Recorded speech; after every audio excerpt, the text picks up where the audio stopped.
The other thing I thought of was, in a couple of years, we know the AFL will be raking in it again. That's a certainty.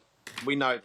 Yes, the short-term uncertainty of how long this virus is going to affect all of us, we don't know. Is it going to be a month? Is it 2 months, 3 months? The likelihood is, of listening to all the experts that we hear about, it's probably somewhere between 3 to 6 months, and hopefully we'll revert back to our normal life, but it won't look like it did before. So what can the players do? What about a loan system?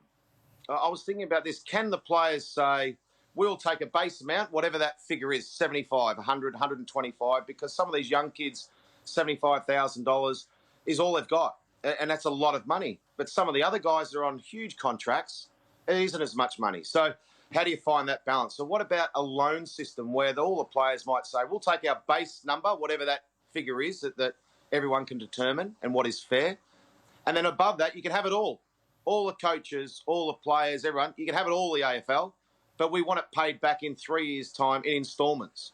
Because otherwise, how do you justify, with all the different contracts and all the convoluted contracts, they're not all just the same, that you get paid X amount per year for the next 2 years or 3 years or 4 years. They're all different amounts. So I don't think it's as easy as that.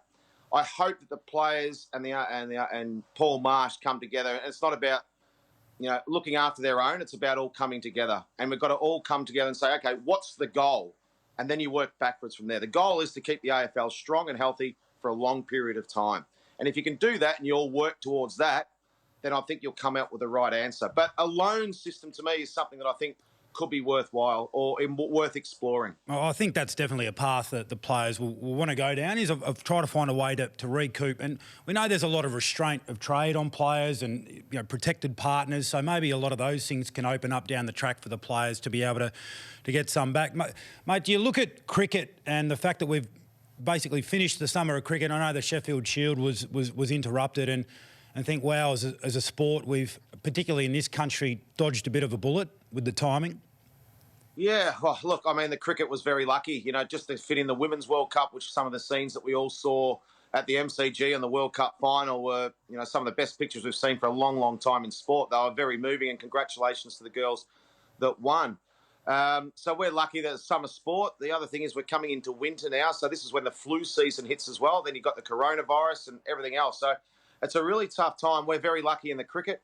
The T20 World Cup is a huge world event.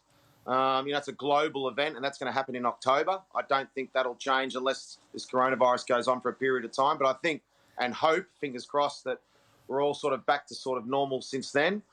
So, yeah, we're very, very lucky at the cricket, but I'm thinking of everyone in the